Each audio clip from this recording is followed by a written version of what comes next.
Mengatasi penderitaan dengan spiritualitas Katolik. Kalau kita lihat sebenarnya apa sih hubungannya spiritualitas dengan perkawinan? Ya, sebenarnya ikatan perkawinan itu adalah ikatan spiritual. Jadi sejak awal kita udah lihat bagaimana Tuhan Yesus sendiri yang mempersatukan kita di dalam perkawinan. Bukan asal-asalan saja dan bukan kebetulan.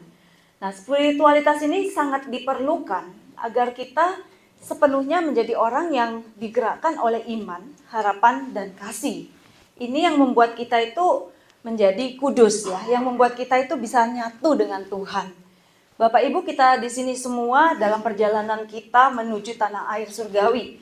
Kita ingin menjadi orang-orang yang nanti bersatu untuk selamanya dengan Tuhan. Kita adalah ciptaannya, berasal dari Tuhan dan akan kembali kepada Dia. Nah, bagaimana supaya kita di dalam perkawinan ini bisa bertumbuh di dalam kasih, supaya nanti bisa bersatu dengan Tuhan, kita membutuhkan pertolongan Tuhan, kita membutuhkan spiritualitas yang baik ya. Nah, keterikatan perkawinan Katolik itu justru sangat dikuatkan kalau kita mempunyai hidup doa, hidup iman dan spiritualitas yang bagus. Supaya bisa dijalankan sesuai yang Tuhan mau. Jadi untuk melakukan firman Tuhan itu gampang-gampang susah ya Bapak Ibu ya. Gampang karena sebenarnya Roh Kudus menolong. Susah kalau kita pakai ukuran dan kemampuan kita sendiri. Disuruh ngampuni orang yang nyakitin kita itu susah. Saya punya pengalaman disakitin oleh seorang teman baik waktu saya kuliah. Dihianati dan difitnah. Nah, pada waktu itu beberapa bulan kemudian saya ada kesempatan mengikuti retret penyembuhan batin. 1 minggu sebenarnya camping rohani tuh, waktu itu saya masih mahasiswa. Tapi di dalamnya itu ada juga pembasuhan kaki. Kita membayangkan orang yang mewakili, yang jadi figur itu adalah orang yang nyakitin dan disuruh basuh. Nah, sebenarnya saya waktu itu merasa ngapain aku harus membasuh, ngampuni orang yang nyakitin aku. Kok enak gitu. Tapi karena agak dipaksa-paksa ya sudah saya nurut aja. Ternyata pada waktu saya dengan terpaksa itu membasuh kaki, mengucurkan air itu ke kaki orang yang saya bayangkan sebagai orang yang menyakiti saya, ternyata hati saya itu kayak dikucuri air es ya. Jadi Bapak Ibu, itulah rahmat. Apa yang sebelumnya saya nggak bisa lepaskan, mengampuni, menghilangkan rasa sakit hati itu ternyata bisa dengan tindakan iman membasuh kaki. Nah Bapak Ibu, itu pengalaman di mana ketika saya mau ngambil tindakan iman, Tuhan yang bekerja, melakukan apa yang nggak bisa saya lakukan. Nah jadi rahmat Tuhan ada ya untuk menolong kita di saat-saat yang sulit. Kesulitan dalam perkawinan tidak lagi menjadi penghalang untuk keterikatan yang sifatnya spiritual. Ketika pasangan kita sakit atau mungkin kena PHK, ya, atau apa yang kita inginkan, mungkin rumah yang lebih besar, yang lebih nyaman, kita nggak dapat. Nah, kalau kita kembali ya, melihat tujuan perkawinan kita itu sebagai bertumbuh di dalam kasih, di dalam kekudusan, kita punya spiritualitas yang sehat dengan Tuhan, relasi yang dekat dengan Tuhan, pasti kita tahu nilai yang lebih tinggi daripada sekedar materi itu yaitu kesejahteraan, kesetiaan, ada nilai-nilai yang lebih tinggi. Jadi penderitaan bisa kita lihat juga sebagai jalan untuk membuat kita semakin tumbuh di dalam kesabaran misalnya. Ya, pengendalian diri. Nah, jadi kita bisa melihat bahwa hidup dalam perkawinan itu 100% adalah usaha kita untuk setia, untuk melakukan apa yang menjadi kewajiban kita, tapi juga kita mengandalkan rahmat Tuhan. Jadi kita yakin bahwa kita nggak jalan sendiri. Maka apapun yang berat pasti bisa kita lewati, kita atasi dengan pertolongan Tuhan. Ya. Nah, yang saya juga ingin kita lihat di dalam spiritualitas, di dalam perkawinan kita untuk mengatasi masalah-masalah, biasanya timbul juga karena prioritas kita yang tidak tepat di dalam menjalani perkawinan. Seharusnya kita mendahulukan apa yang Tuhan mau ya, seperti waktu saya tadi sharing, ketika saya mendahulukan apa yang saya mau, saya banyak sekali konflik dengan suami ya, karena saya tidak mendahulukan kepentingan keluarga saya. Saya juga tidak melihat bahwa perkawinan saya ini adalah juga dalam rencana Tuhan dan untuk melakukan apa yang Tuhan mau. prioritas saya kacau, ya. Demikian juga ini perlu kita adjust terus. Ketika ada masalah, satu sama lain pasti merasa terganggu. Perlu dibicarakan. Tuhan itu bukan pelayanan Bapak Ibu ya. Kalau saya mengajar di sini, ini adalah pelayanan dalam arti sempit. Itu anugerah. Memang tidak semua orang harus melakukan yang seperti ini atas nama Tuhan untuk melayani orang lain. Tidak semua orang harus melakukannya. Tapi setiap dari kita bisa melayani dalam arti luas. Apapun yang kita lakukan untuk Tuhan. Ketika kita melakukan pelayanan kita di rumah, di dalam pekerjaan kita, dan kita lakukan untuk melakukan hal yang baik seturut kehendak Tuhan, itu adalah pelayanan dalam arti luas. Dan kita semua dipanggil untuk itu, untuk menjadi saksi dimanapun kita berada. Setiap orang yang sudah dibaptis itu dipanggil untuk menjadi saksi. Ya, jadi sekarang beda dengan para misionaris yang dulu dari Eropa bawa masuk agama Katolik ke sini, ke Indonesia, ke Papua misalnya, Santo Fransiskus Xaverius. Tapi mereka pergi jauh-jauh untuk menginjil. Tapi kita, kemanapun kita pergi, kita menginjil. Kita menginjil ketika kita pergi, ya, bersaksi dimanapun kita ditempatkan, termasuk di lingkungan pekerjaan kita, pertemanan kita. Kalau seperti itu berarti hidup kita udah memprioritaskan Tuhan. Kalau apapun yang kita lakukan untuk memuliakan nama Tuhan, melakukan apa yang baik supaya orang lain juga diberkati. Itu adalah pelayanan yang semua dari kita bisa lakukan. Nah, yang kedua pasti keluarga. Keluarga itu sudah ladang pertama kita untuk melayani. Ujian kita paling berat itu pasti di keluarga Bapak Ibu ya. Ganti pampersnya mertua, jagain orang tua yang sakit, itu nggak ada yang kasih tepuk tangan Bapak Ibu, nggak ada yang kasih reward. Tapi kalau kita melayani depan sini, ini lebih mudah daripada yang 24 jam harus kita buat di rumah, ya. Nah, makanya melayani itu tergantung motivasi. Apakah betul-betul kita sepenuh hati dengan mengucap syukur. Kalau kita lakukan itu, kita bisa baca dalam Kolose 3 ayat 17 dan 23. Apapun yang kamu lakukan seperti untuk Tuhan dengan sepenuh hati dan mengucap syukur. Itulah persembahan kita, pelayanan kita untuk Tuhan. Kita udah prioritaskan Tuhan kalau seperti itu. Lewat keluarga dan pekerjaan. Kadang-kadang pekerjaan itu kita balik. Adalah katanya untuk melayani keluarga. Tapi akhirnya keluarganya ditinggal terus gitu. Nah, suatu kali pernah dulu kami ditawari untuk jadi agen minuman keras. Wah, cuannya itu besar, ya kan? Untungnya gede. Tapi karena itu sudah di luar koridor rencana dan jalan kekudusan, ya kami tolak. Karena kalau dampaknya ada yang mati, ada yang mabuk, nabrak orang, itu udah pasti dosa. Jadi apa yang kami lakukan harus dalam koridor kekudusan dalam pekerjaan ya.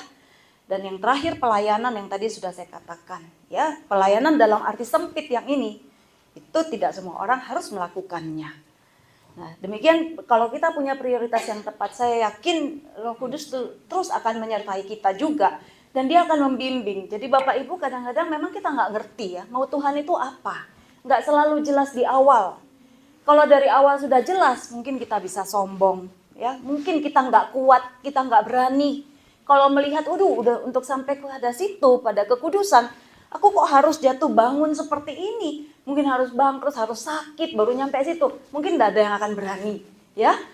Tapi Bapak Ibu, ketika kita mau jalan dengan niat tulus, melakukan apa yang Tuhan mau, walaupun kita nggak tahu, kita berjalan satu langkah, saya yakin Roh Kudus membimbing, ya. Kalaupun salah, Tuhan akan kembalikan kita. Suatu kali kami pelayanan ke Papua. Waktu itu saya ingat, waktu itu kita memberi retret imam di Papua. Lalu kemudian seorang romo tanya pada suami. Tanya waktu itu apa, Bapak Ibu nggak cemburu kalau Ibu ngajar di Frater atau di mana? Saya kan waktu ngajar di STFT.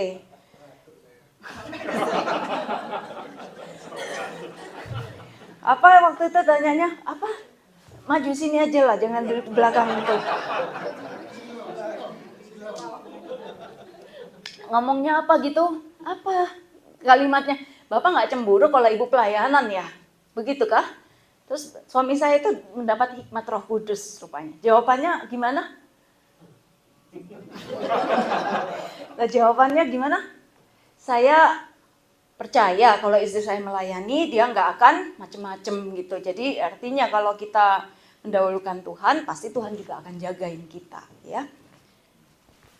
Nah, baik. Yang kedua, jalan kita untuk nyambung dengan Tuhan, untuk kita punya relasi dengan Tuhan dan spiritualitas kita kuat, itu salah satunya dengan doa. Dan itu jalan yang utama menurut Teresa Avila untuk kita masuk dalam relasi dengan Tuhan, ya.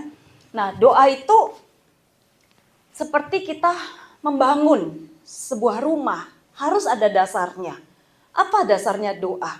Pertobatan, ya. Kalau kita minta sesuatu yang tidak berkenan pada Tuhan, hanya memuaskan ego kita, berarti itu juga bukan doa yang benar, ya. Dan harus dibangun juga di atas kebajikan. Nah, artinya kita lihat juga nih ada syarat-syaratnya untuk kita bisa berdoa atau doa itu berkenan pada Allah. Yang pertama yaitu harus didasari oleh kasih. Gak bisa kita doa mengharapkan orang lain celaka. Bapak Ibu kalau ada yang nyakitin kita gak bales. Kita bilang biarin nanti Tuhan yang bales. Betul? Dalam hati 100 kali lipat. Nah ya Bapak Ibu itu bukan doa, ya.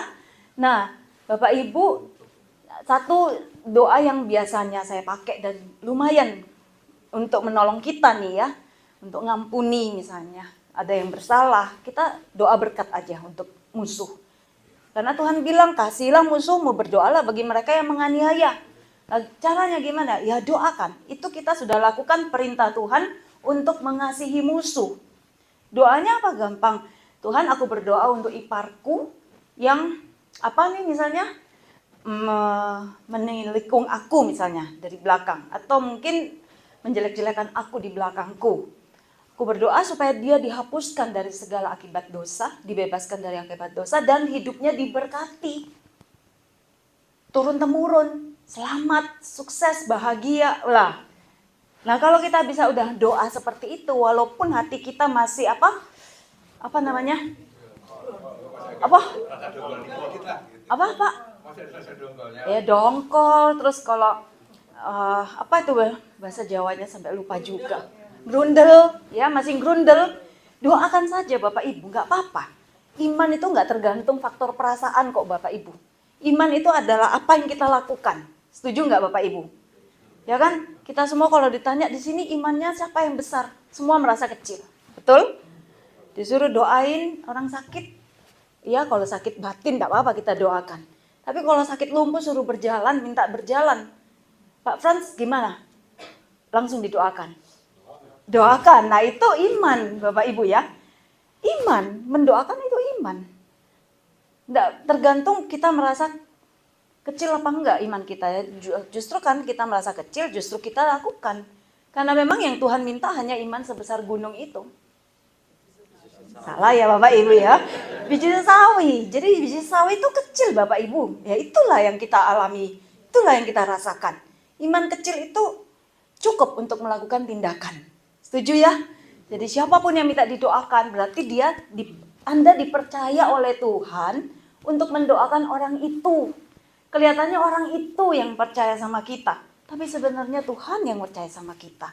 Lakukan Bapak Ibu. Dari situlah iman kita tumbuh ya.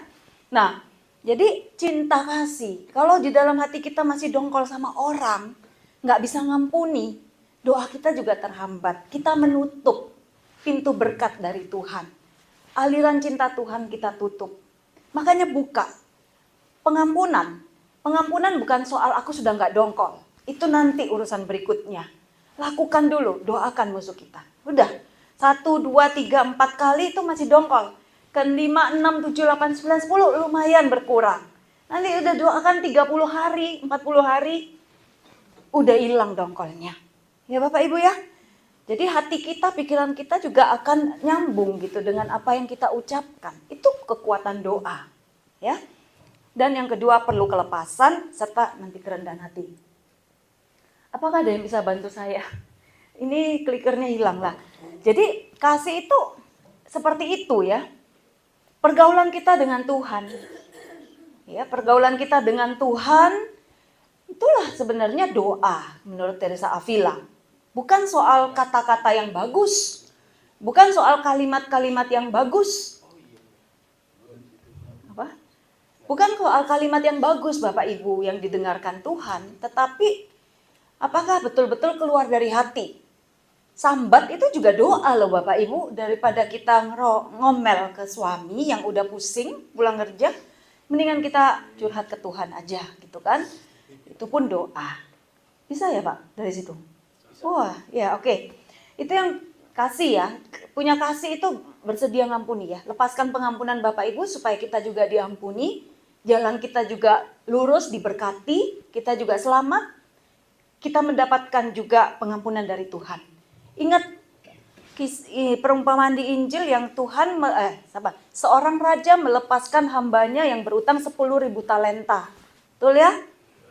Lalu itu besar sekali kalau dirupiahkan, itu sekitar 9 triliun kalau dihitung dengan upah sehari itu 150.000. Nah, ketika dia sudah diampuni karena dia memohon, dia keluar ketemu temannya yang utang 100 dinar. Kalau dirupiahkan itu sekitar 15 jutaan. Dengan upah sehari 150.000 ya. Itu bumi dan langit besarnya. Tapi dia nggak mau ngampuni. Ditangkap. Akhirnya dilaporkanlah dia kepada raja. Tadi kamu sudah diampuni. Kenapa sekarang kamu nggak mau ngelepas temanmu yang berutang hanya 15 juta dibandingkan 9 triliun. Hanya ada di penjara. Bapak Ibu, kita juga udah menerima keselamatan dari Yesus lewat pembaptisan. Kita udah dibebaskan dari dosa kita, ya. Tapi kita kadang-kadang sulit sekali untuk melepaskan orang lain yang juga punya kelemahan. Nah, ini adalah perintah Tuhan untuk keselamatan kita. Dan kita tahu betapa banyak orang sakit itu bukan karena murni fisik, tapi juga karena psikis. 70% itu penyakit adalah psikosomatis, ya. Baik. Lanjut, dan yang kedua yang saya katakan kelepasan. Hati yang lepas bebas tidak terikat pada apapun yang di luar Tuhan. Ya, jadi ini berkat besar. Artinya apa? Kalau suami istri gimana nggak terikat? Terikat dong pasti. Yaitu keterikatannya harus spiritual. Kalau tidak spiritual, isinya menuntut. Kalau kamu nggak memenuhi apa yang aku mau, kamu nggak bisa berbuat baik ya. Kita egois, jatuhnya pada egois lagi. Nah, sedangkan kelepasan, hati yang lepas bebas, itu adalah murni. Kita mencintai desireless desire itu tadi ya, mencintai tanpa menarik keuntungan untuk kita pribadi. Nah, sebenarnya jalan perkawinan ini jalan yang sangat-sangat lurus untuk kita berkembang di dalam kebajikan itu. Karena sudah alamiah, kita harus berkorban. Betul ya Bapak Ibu ya? Punya anak sudah harus alamiah, bangun enggak bisa tidur kalau anaknya belum kenyang dan seterusnya. Sudah alamiah Bapak itu harus banting tulang bekerja demi anak istri. Itu alamiah sekali untuk kita bertumbuh di dalam kekudusan, dalam banyak kebajikan. Setuju Bapak Ibu ya? Jadi beruntunglah dan bersyukurlah kita yang dipanggil di dalam perkawinan karena kita sedang dibentuk oleh Tuhan untuk semakin menjadi pribadi yang kudus. Nah, dan berkat besar apa? Tuhan itu akan hadir bagi orang-orang yang gak egois, Bapak Ibu. Yang tidak memberikan mencari untuk keuntungan diri sendiri. Tapi berani menyerahkan seutuhnya kepada Tuhan. Tuhan juga akan memberikan dirinya sepenuhnya kepada orang-orang yang seperti itu. Nah, lanjut Pak. Ini kalau Yohanes Salib bilang, biasanya orang tuh cari bahagia tuh lewat 3 hal. Pertama, lewat dunia. Kekayaan, nama baik, ketenaran, kenikmatan, kenyamanan hidup. Tapi kita tahu banyak orang yang akhirnya punya banyak sekali harta tetap nggak bahagia. Malah ketakutan, betul? Kehilangan harta atau sakit atau mati. Sedangkan jalan yang lain yaitu mengejar kebahagiaan lewat hal-hal rohani. Loh, hal-hal rohani kan baik. Baik selama itu adalah sarana kita untuk makin dekat sama Tuhan. Tapi kalau menjadi tujuan, aku pengen pelayanan supaya dianggap baik. Aku pengen punya karunia-karunia bisa nyembuhin orang. Supaya aku dipuji atau diangkat atau dikagumi. Berarti itu adalah tujuan yang akhirnya untuk kepentingan kita. Ya, padahal pelayanan kita tahu adalah untuk kepentingan Tuhan ya, untuk kepentingan sesama. Nah, jadi nggak boleh terikat pada status, pada jabatan. Nah, saya pikir saya dulu itu sudah beres, tidak ada keterikatan. Saya pikir saya udah rendah hati, aman gitu. 25 tahun saya pelayanan di komunitas Tritunggal Maha Kudus sebagai wakil gitu di Dewan Pelayan Umum wilayah. Anggota KTM itu banyak di seluruh dunia ya, kurang lebih 14.000 lah sekarang. Nah, pada waktu saya 2019 mulai ngambil S3, lalu saya pikir saya itu harus mengurangi pelayanan. Nah, pada tahun 2022 saya kan dipilih lagi tuh untuk di Dewan Pelayan Umum gitu, tapi saya akhirnya tolak karena saya pikir saya harus fokus pada disertasi saya dan pelayanan saya juga di keuskupan. Daripada saya terima tapi saya nggak buat apa-apa, saya merasa bersalah, saya tolak. Nah, saya pikir oke, ternyata ketika saya lepasin jabatan yang sekian lama saya pegang, itu ada rasa takut loh Bapak Ibu, saya merasa kosong ya, rasa takut menjadi bukan siapa-siapa gitu, ya ada itu. Nah jadi lalu saya mulai nolak pelayanan juga dan saya merasa takut, waduh nanti sampai sini lama-lama orang ini bisa lupa sama saya dan saya nggak dipakai lagi. Padahal kan itu luka saya dari masa kecil bahwa saya ingin dilibatkan, betul ya, ingat ya, saya sharing kan tadi bahwa saya itu punya luka untuk dilihat dan dilibatkan. Sampai banyak hal-hal yang irasional pernah saya lakukan lah. Waktu saya sekolah aja saya pernah, ada teman saya bilang, saya pengen lo butuh bantuan nih untuk menerjemahkan PR bahasa Inggris adik saya. Oh ya oke, saya bilang gitu. Padahal waktu saya bawa pulang lihat, waduh kok susah ya. Setiap kata itu saya cari di kamus. Akhirnya saya cari guru bahasa Inggris untuk menerjemahkan dan saya bayar. Nah, itu kan hal-hal irasional yang Bapak Ibu bisa ketawa. Tapi buat saya itu penting, kalau enggak nanti saya nggak punya teman. Nanti saya tidak dilibatkan, saya dianggap orang nggak baik gitu. Hal-hal seperti itu ya. Nah, jadi Bapak Ibu itu keterikatan ya, yang akhirnya tanpa terasa itu membuat saya merasa seseorang. Nah, itu harus dilepaskan juga. Sampai akhirnya benar-benar hanya Tuhan aja. Termasuk hiburan-hiburan rohani di dalam doa. Kalau kita seringkali doa dijawab, bisa merasakan cespleng gitu ya, firman Tuhan itu berbicara secara hidup, lalu kemudian lama kok Tuhan kayaknya diam begitu. Itu juga kadang-kadang kita merasa, waduh Tuhan kok mana, kok jauh. Nah, itu sebenarnya bisa jadi kalau kita memang tetap setia kepada Tuhan, itu adalah cara Tuhan untuk memurnikan kita, supaya kita tidak melekat pada hiburan rohani. Bukan cari permen, tetapi benar-benar hanya mencari Tuhan gitu. Dan Tuhan kan tidak sama dengan hiburan rohani, tidak identik dengan hiburan rohani. Makanya untuk ketemu dengan benar-benar mengenal Tuhan, mengalami Tuhan yang hidup, kita harus melepaskan konsep-konsep kita sendiri tentang Tuhan. Kita harus melepaskan apa yang selama ini kita tahu, biar Tuhan selalu bisa memberi kita pengertian-pengertian yang baru. Ya, harus lepas. Itulah jalan kekosongan ya, yang bisa membuat kita nyambung dengan Tuhan. Nah, lanjutnya, jadi kalau kita hatinya lepas bebas dari apapun, maka kita juga dilepaskan dari ego. Mau pelayanan tidak dipuji nggak apa-apa. Kata Yohanes Salib, kalau orang di tempat punya kerendahan hati, mau dipuji pun nggak apa-apa, mau direndahkan juga sudah nggak bisa lebih rendah lagi, karena dia sudah di tempat yang benar, di tempat yang rendah ya. Baik, lanjut. Keuntungannya kelepasan tuh apa lagi kita lihat nih ya. Kita nggak tamak, nggak harus orang lain punya kita juga punya. Ini sumber konflik dalam perkawinan Bapak Ibu, betul ya. Kalau orang lain punya mobil baru, kita merasa gelisah kalau nggak bisa punya mobil yang sama atau lebih baik daripada itu. Nah, orang yang tidak terikat pada harta, dia hatinya tenang, hidupnya damai. Nah, yang ketiga, lanjut Pak. Keuntungan lainnya ya rasa ingin tahu atau kepo ya, ini juga membuat hati kita nggak tenang. Ya, kita repot menghaburkan energi untuk hal-hal yang tidak perlu dan kita kehabisan energi. Lebih baik energi itu kita pakai untuk berdoa. Lanjut Pak. Dan dari pikiran konservatif yang berlebihan.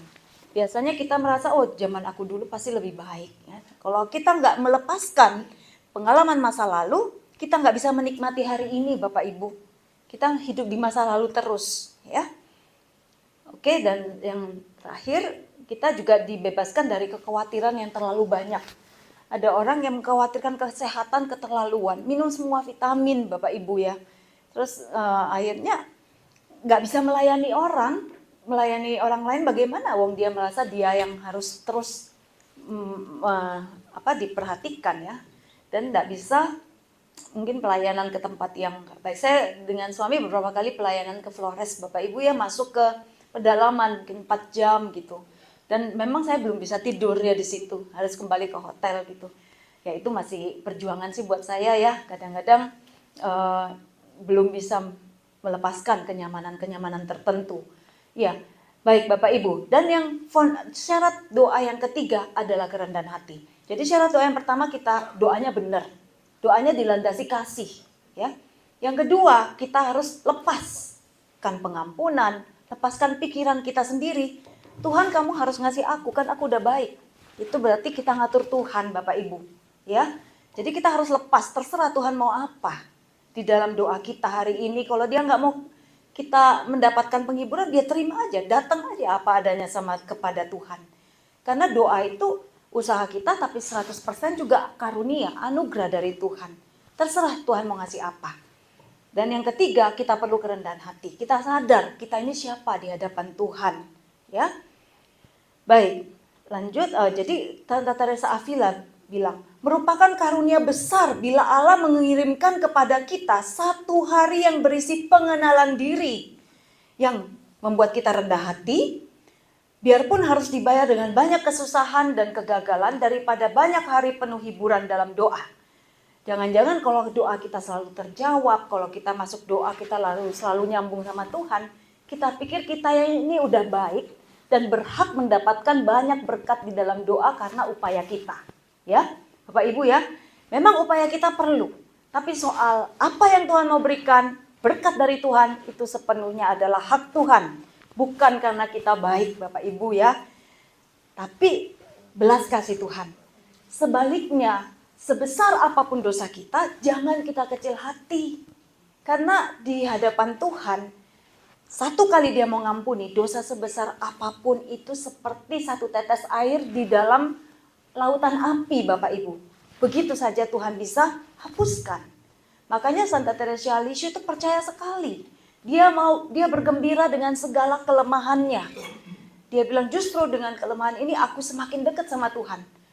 Ya, begitu ada godaan dia cepat-cepat lari kepada Tuhan. Setan juga malas goda dia. Karena kalau digoda dikit dia langsung cepat-cepat lari kepada Tuhan. Ya, nah lanjut Pak. Jadi dia bilang aku bersukacita karena nggak sempurna. Ada kesalahan yang tidak melukai hati Allah tapi bertujuan untuk merendahkan dan menguatkan cinta kasih kita dan menyadarkan bahwa kita ini makhluk yang rapuh dan sangat tergantung kepada Tuhan. Daripada kita terus menyalahkan diri kita sendiri, lebih baik kita datang pada Tuhan, menyerahkan segala kelemahan dan kerapuhan kita. Dan kita mengakui bahwa kita adalah orang yang lemah. Aku ini anak kecil. Santa Teresa Lisieux itu santa yang kecil tapi besar. Kecil karena umurnya pendek, dibiara cuma sekitar 6 tahun ya. Tapi dia keluar jadi orang kudus besar. Sekarang pelindung misi. Padahal dia nggak pernah keluar dari biara. Karena apa? Karena dia punya hati yang begitu rindu. Kerinduan dan kecintaan yang begitu besar pada pelayanan misi. Dia pengen sekali tapi nggak bisa. Tapi akhirnya Tuhan menganugerahkan dia menjadi pelindung misi. Jadi niat kita, apa yang menjadi kerinduan hati kita, itu sudah diperhitungkan oleh Tuhan. Bapak Ibu ya. Nah, kalau kita ingin sempurna, kita ingin mengasihi, kita ingin berbuat baik, tapi kita gagal Bapak Ibu, jangan takut. Tuhan melihat proses, Tuhan melihat hati, ya, bukan hanya hasil. Bapak Ibu kan di sini misalnya masih ingat mungkin anak kita pernah kecil ya. Bayangkanlah suatu hari anak kita itu pulang. Kita yang ibu baru misalnya ngepel, pas nggak ada asisten rumah tangga. Baru kinclong, masih basah dikit. Anak kita pulang teriak, mama, Aku bawa kue buat mama, kue ulang tahun temennya dapat dari sekolah, nggak dimakan karena mau dikasih ke mamanya. Tiba-tiba dia tuh terpeleset karena lantainya masih basah. Kuenya jatuh, mengotori lantai. Masa kita bilang, waduh lantaiku kotor, aduh sayangnya kuenya nggak bisa dimakan. Apakah Bapak Ibu akan menyesal karena kuenya nggak bisa dimakan oleh Bapak Ibu? Tidak kan?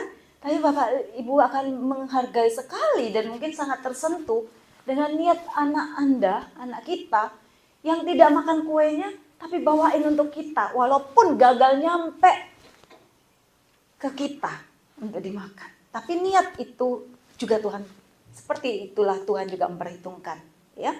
Nah, jadi dia bilang mengakui kekecilan dan mengharapkan segala sesuatu dari Allah, Bapak Ibu. Inilah pentingnya kerendahan hati.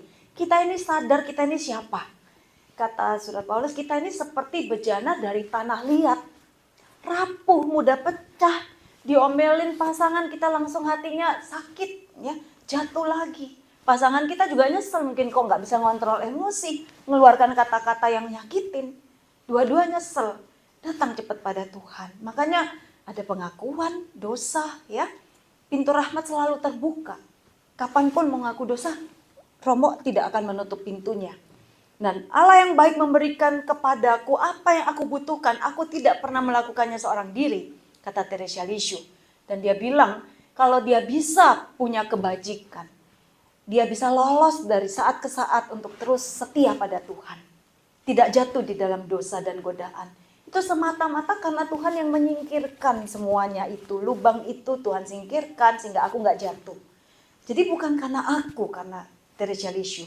Semua karena rahmat Tuhan. Karena belas kasihan Tuhan. Nah, kalau kita sudah mengalami percaya pada belas kasih Tuhan dan rahmat Tuhan, maka kita bisa berharap banyak sekali kepada Tuhan. Saya selalu ingat juga apa yang Teresa Lisieux ajarkan mengenai Injil pekerja di kebun anggur. Seorang pekerja kebun anggur keluar mencari pekerja untuk kebun anggurnya. Jam 9 pagi dipanggil, oke, upah 1 dinar 1 hari, betul? Setelah itu jam berapa? 12, keluar lagi, oke, kerja 1 dinar 1 hari. Jam 3 sore, dapat lagi pekerja, dapat upah yang sama. Jam 5 sore, cuma kerja sejam, dapat upah yang sama Bapak Ibu. Demikian juga kita bisa merindukan dan mendapatkan kekudusan yang besar seperti para santo-santa yang bekerja mungkin membangun biara puluhan seperti Teresa Avila. Dia itu membangun biara puluhan Bapak Ibu, memperbarui Ordo Karmel, menyelamatkan begitu banyak jiwa. Mungkin seperti pekerja yang kerja mulai jam 9. Ya, kita kerja di rumah. Kita mungkin ngurusin anak, ya kan? Kita ngurusin karyawan 10 misalnya. Kayaknya kecil sekali dibandingkan para santo-santa yang hebat-hebat itu yang kerja mulai jam 9. Kita mungkin masuk jam 5, kita adalah pekerja yang masuk jam 3.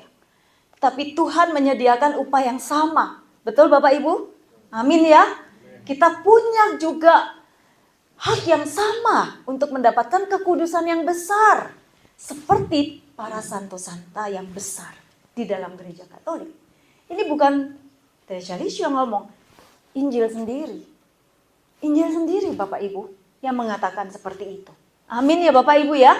Jadi kita mau duduk di sini untuk satu upah yang besar sekali, yaitu kekudusan yang tinggi. Bapak Ibu kita semua rindu jadi kudus kan? Betul ya? Kalau enggak ngapain? Susah-susah gitu kan? Nah maksudnya kita memang harus merindukan surga Bapak Ibu, bukan merindukan api penyucian. Walaupun tiap tanggal 2 didoakan, tapi kita perlu merindukan surga. Betul ya? Target kita di dalam kekudusan dalam hidup rohani itu harus setinggi mungkin. Karena kata Santo Yohanes Salib, apa yang kamu dapat itu sebesar kerinduanmu. Sebesar apa imanmu, sebesar itu juga kamu akan dapat dari Tuhan. Ya, jadi kalau kita rindu untuk menjadi betul-betul baik, kudus, jadi pasangan yang benar-benar bertumbuh di dalam banyak hal kebaikan, maka saya yakin Roh Kudus memberikan kepada kita rahmat untuk memampukan kita. Nah, jadi tujuan kita harus surga. Kalau meleset ya masih api penyucian lah ya. Tapi kalau targetnya api penyucian, melesetnya? Nah, Bapak Ibu jawab sendiri. Jangan mentang-mentang orang Katolik lalu ya udahlah api penyucian aja. Nanti saya tinggal pesan ke anak cucu, doakan aku tiap tanggal 2. Intensi misa tiap bulan gitu ya Bapak Ibu ya. Iya kalau anaknya ingat. Nah kalau misalnya enggak, gimana coba? Nah makanya jangan nanti udah meninggal baru berharap orang lain yang berbuat baik. Sekarang ini kehidupan kita itu betul-betul berharga dan diperhitungkan oleh Tuhan. Apapun yang kita buat itu ada nilainya Bapak Ibu. Kata Teresa Lisieux itu ada nilainya asal ada didasari motivasi yang benar, itu mengasihi ya. Katanya dia punya tongkat wasiat, apapun yang disentuh dengan kasih, kalau kita sadar kita persembahkan untuk Tuhan, untuk kebaikan orang lain juga, ada keikhlasan, ada pengampunan, itu ada nilainya. Ya, dicatat di surga. Tongkat wasiatnya itu kasih, ya. Nah, jadi mengajarkan bahwa untuk menjadi suci kita harus banyak mencintai, banyak percaya dan banyak pasrah. Nah, kalau kita terlalu ngotot dengan kemampuan kita frustrasi Bapak Ibu. Betul ya? Hari ini baik, 1 jam lagi udah jatuh dalam dosa. Frustrasi. Daripada kita fokus pada kesalahan kita, pada apa yang nggak bisa kita perbaiki, lebih baik kita lakukan yang bisa kita lakukan. Perbanyak berbuat kasih. Amin ya. Ini dikatakan banyak percaya, banyak pasrah.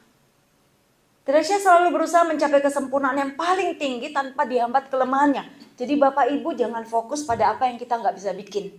Fokus perbanyak apa yang bisa kita lakukan.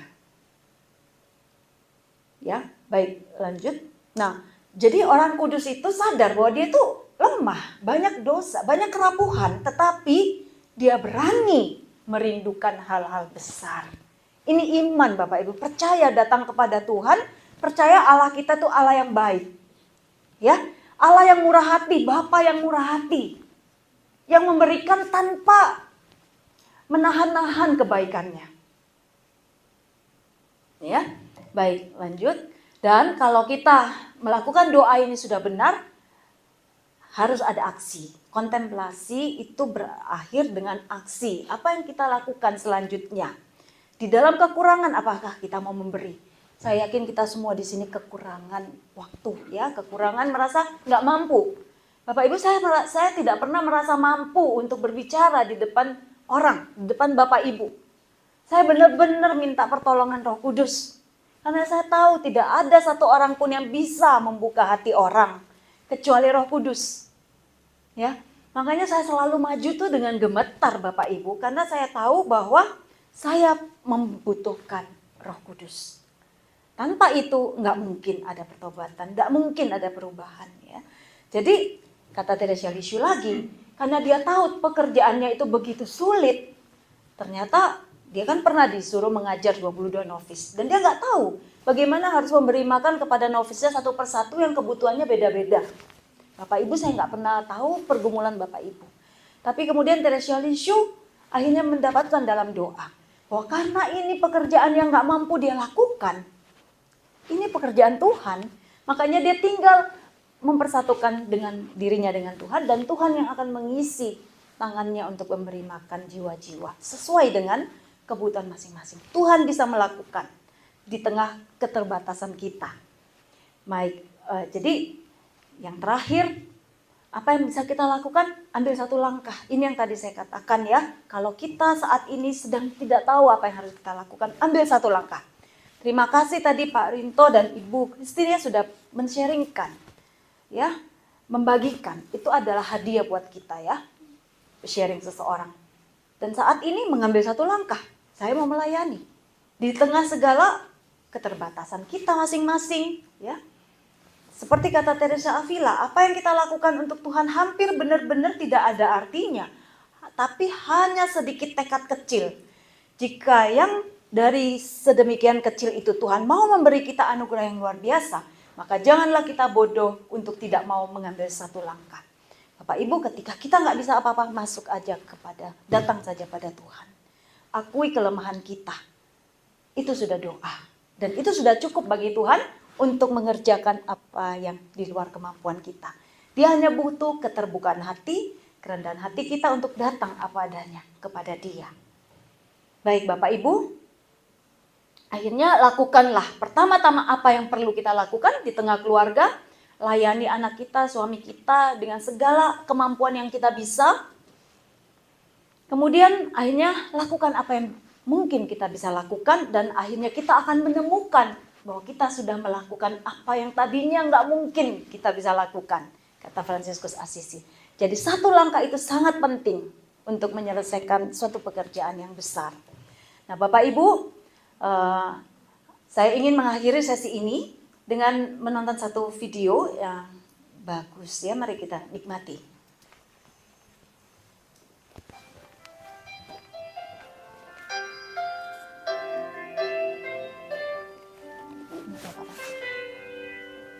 Little boy of 13 was on his way to school. He heard a crowd of people laughing and he went to take a look. Thousands were listening to the stories of one man. He spoke with such wisdom, even the kids could understand. Hours passed so quickly, the day turned into night. Everyone was hungry, but there was no food in sight. The boy looked in his lunchbox at the little that he had. He wasn't sure what good it do. There were thousands to be fed, but he saw the twinkling eyes of Jesus, the kindness in his smile, and the boy cried out with the trust of a child. He said, "Take my 5 loaves and 2 fishes, do with it as you will. I surrender. Take my fears, my inhibitions, all my burdens, my ambitions. You can use it all to feed them all." I often think about that boy when I'm feeling small, and I worry about the work I do means nothing at all. And every single tear I cry is a diamond in his hand. Every door that slams in my face, I will offer up in prayer. So I'll give you every breath that I have. Oh Lord, you can work miracles. All you need is my amen. So take my 5 loaves and 2 fishes, do with it as you will. I surrender.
Marilah Bapak Ibu, kita mau melanjutkan.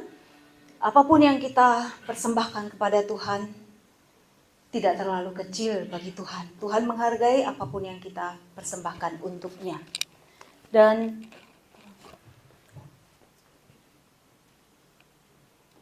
tadi kita sudah melihat pentingnya spiritualitas, dan salah satu yang membuat kita melekat dengan Tuhan adalah doa. Dan doa yang kita panjatkan benar-benar harus keluar dari kasih dan harus kita akhiri dengan suatu perbuatan konkret, yaitu tindakan kasih kita juga. Dari segala keterbatasan kita, dari segala ketidakmampuan, kita bisa mengambil satu langkah, berbuat baik. Satu langkah itu sudah cukup bagi Tuhan untuk melakukan pekerjaan-pekerjaan yang besar yang di luar kemampuan kita untuk lakukan, di luar jangkauan pikiran kita untuk kita bisa pikirkan. Mari Bapak Ibu, saat ini saya mau ngajak Bapak Ibu berdiri. Saya mau mengajak satu lagu yang sederhana sekali, tapi dengan satu gerakan, ya, sebagai doa kita. Apakah bisa dibantu? Lagunya Tuhan dengarlah. Semua bisa ya, tapi gerakannya Bapak Ibu nyontoh saya.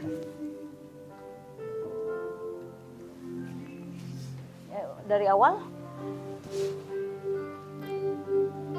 Tuhan dengarlah doaku ini, hadirlah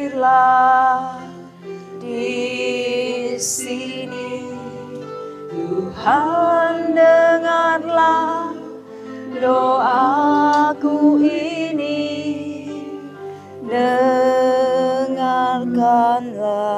aku. Kita ulang ya. Tuhan dengarlah doaku ini, hadirlah di sini. Tuhan dengarlah doaku ini, dengarkanlah aku. Sekali lagi. Tuhan dengarlah doaku ini, hadirlah di sini. Tuhan dengarlah doaku ini, dengarkanlah aku. Benar Bapak Ibu. Mari Bapak Ibu, kita mau naikkan segala doa-doa kita kepada Tuhan yang sanggup melakukan perkara yang ajaib di dalam hidup kita. Seringkali kita berpaku pada kelemahan dan dosa kita, sehingga kita tidak berani untuk mengambil langkah-langkah maju di dalam hidup rohani. Namun saat ini kita mau percaya bahwa rahmat Tuhan tidak pernah terbatas. Untuk para pendosa, Dia memberikan rahmat-Nya tercurah secara luar biasa. Justru Tuhan Yesus hadir bagi kita untuk memberikan apa yang kita butuhkan, untuk menjadi kudus, menjadi serupa dengan Dia, untuk mengalami cintanya kembali. Dia mau membuka segala sumbatan di hati kita, supaya aliran cintanya mengalir deras di dalam diri kita, sehingga kita boleh mengalami kasih-Nya, hidup yang baru, diperbaharui, dan kita boleh juga menjadi berkat bagi sesama kita. Dari dalam hati kita terus mengalir kasih dan cinta Tuhan. Biarlah kasih Tuhan saat ini terus mengalir di dalam hati kita. Kita percaya bahwa kuasa-Nya tidak pernah dibatasi oleh dosa kita, oleh kelemahan kita. Kasih-Nya melampaui segala kelemahan dan dosa-dosa kita. Kita mau percaya bahwa Tuhan, yang lagu Roh Kudus tadi, bahwa Tuhan senantiasa mengalirkan cintanya di dalam diri kita. Apabila kita mengangkat tangan, maka Dia turun tangan untuk memberkati kita, untuk memberikan segala berkat yang kita butuhkan, untuk hidup lebih baik, untuk hidup seturut kehendak-Nya, untuk menjadi berkat bagi sesama kita, khususnya bagi pasangan dan keluarga kita. Biarlah saat ini di dalam iman kita percaya, Tuhan Yesus sendiri menghampiri kita satu persatu, dan Dia memberikan kepada kita cinta yang kita butuhkan untuk mengasihi pasangan kita, untuk mengasihi anak-anak kita, keluarga kita, orang tua kita, rekan-rekan kita yang pernah mungkin menyakiti kita. Dan kasih-Nya pada saat ini dicurahkan di dalam hati kita. Biarlah Bapak Ibu kita terus mengandalkan kuasa Roh Kudus untuk hidup menjadi lebih baik. Allah Roh Kudus, penuhi hati kami saat ini. Kami sungguh rindu mengalami kasih-Mu, kasih-Mu yang berkobar-kobar di dalam hati kami. Sehingga kami pun sanggup mengasihi orang-orang yang sulit di dalam hidup kami. Allah Roh Kudus.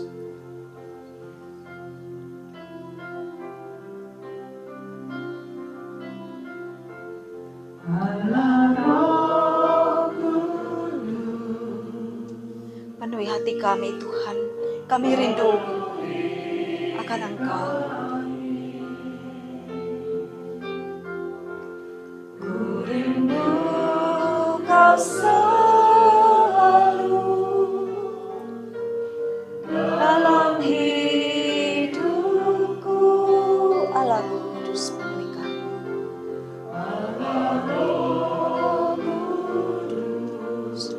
Ubah hati kami Tuhan. Ubah hatiku. Jadikanku jamalah ku rindu hadirat-Mu. Ku sembah kudus, kudus, kuduslah Tuhan, dan ku sanjung Kau mulia, mulia bagi-Mu Tuhan. Benar, Engkau ya Allah Roh Kudus, Engkaulah yang kami puji, kami sembah. Engkaulah yang patut menerima segala pujian dan hormat kami seumur hidup kami. Engkaulah Allah kami yang kami tinggikan. Biarlah di rumah kami pun Engkaulah satu-satunya Allah yang memimpin kami. Ya Allah Roh Kudus, biarlah Engkau senantiasa bertata di dalam rumah kami, di dalam keluarga kami, di setiap pujian dan perkataan yang kami keluarkan tiap hari, mulai bangun pagi sampai dengan kami tidur. Biarlah nama-Mu dipermuliakan melalui setiap perbuatan kami, melalui rancangan pikiran dan hati kami, melalui perkataan kami boleh melayani satu sama lain dengan kuasa-Mu, dengan kasih-Mu sendiri ya Allah Roh Kudus. Penuhi hati kami dengan cinta-Mu, agar kami sungguh-sungguh mengalirkan rahmat dan kasih-Mu kepada orang terdekat kami, yaitu pasangan dan keluarga kami, anak-anak dan orang tua kami. Biarlah pada saat ini Tuhan Kau terus pegang hati kami, Engkau gandeng kami Tuhan, kemanapun kami pergi Engkau senantiasa menyertai kami. Kami percaya Tuhan bahwa rahmat-Mu memampukan kami untuk melakukan segala yang baik. Kami percaya Tuhan bahwa tidak ada yang mustahil bagi-Mu. Apabila kami berseru kepadamu, maka Engkau mendengarkan. Engkau tidak akan pernah menolak hati yang remuk redam Tuhan. Tidak akan Kau pandang hina. Dan kami percaya Tuhan, sedikit yang kami punya, niat kami yang mungkin rasanya kecil, di tengah segala kelesuan dan kelemahan kami, di tengah beban berat yang sedang kami hadapi, kami percaya Tuhan, bahwa persembahan hati kami sekecil apapun, niat-niat kami Tuhan yang kami mau persembahkan kepadamu pada saat ini, tidak akan Kau pandang hina. Dan Kau sanggup untuk melakukan Tuhan mukjizat-Mu di tengah kehidupan kami. Di mana ada jalan buntu Tuhan, Kau bisa memberikan jalan keluar. Di mana ada pintu tertutup, Engkau bisa membukakan. Dan kami percaya apabila Engkau yang membuka, tidak ada yang dapat menutup. Kami percaya Tuhan bahwa hati orang-orang yang kami cintai bisa Kau buka Tuhan untuk menerima rahmat keselamatan daripada-Mu. Dan kami berdoa untuk setiap anggota keluarga kami Tuhan. Biarlah mereka juga boleh mengalami aliran kasih-Mu yang mengubah hati mereka. Kami percaya Tuhan bahwa kuasa-Mu tidak dibatasi oleh ruang dan waktu.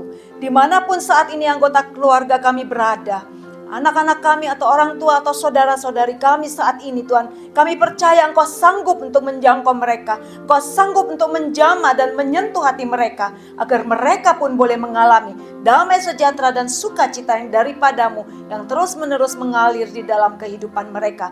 Terima kasih Tuhan. Terima kasih Allah Roh Kudus, kami percaya bahwa Engkau terus akan mengobarkan kasih-Mu, cinta-Mu di dalam hati kami. Dan kami mau terus berjalan Tuhan bersama dengan Engkau.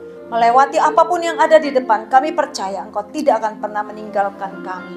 Terima kasih Tuhan, terima kasih Allah Roh Kudus, Engkau sudah mendengarkan setiap seruan doa kami. Setiap niat dan kerinduan kami untuk berbuat baik, untuk bertobat, untuk melakukan apa yang lebih baik daripada sebelumnya, Engkau sudah dengarkan dan Engkau sanggupkan kami untuk menyelesaikannya seturut kehendak-Mu.